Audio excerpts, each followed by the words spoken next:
Good morning, calibrating brothers. It's a hot one. Well, I was brought to this topic today. I work out with a buddy here, as some of you know, and he likes to do the drink, and we just got alcohol. And he just got under 200 pounds. He's been over 200 pounds for the past 4 or 5 years and just could not break it. Well, he's been in Calibrate for 2 weeks now, and he's broke the 200 mark. So we know Calibrate works, right? Where he's getting stuck is he gets the results and then they stop.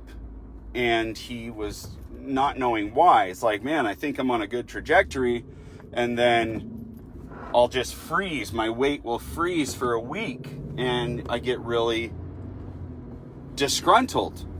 And then he gets really strict, drops a couple pounds, and then back on it. Well, after some what would you call it, probing questioning, we got to the bottom of the matter. And so one thing I want to make really clear, and this is going to help you a lot, so pay attention.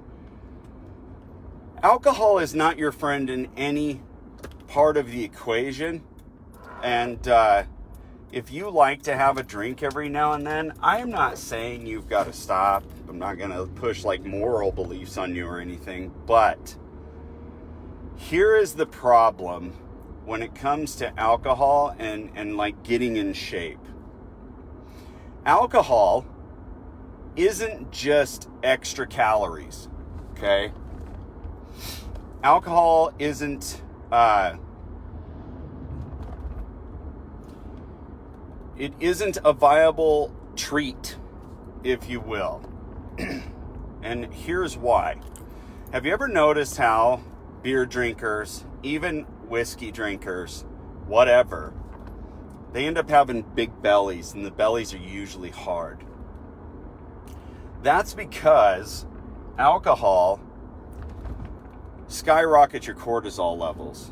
And when cortisol is elevated, your body will not release fat. If it does release fat, it's on a micro level. And not only does it not release fat, it causes fat gain in the omentum region of the belly, which is the fat under the muscle wall of your abdomen that's just under the heart and lungs, okay? This is the fat that kills you. This is the fat that leads to heart disease. This is the fat that leads to heart attacks. This is the fat that fucking kills you, okay?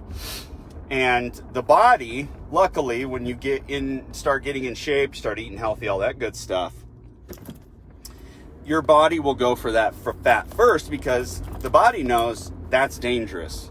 Subcutaneous fat under the skin, although not visibly pleasant, is not as detrimental to your health as the fat that's intramuscular and under the muscle wall.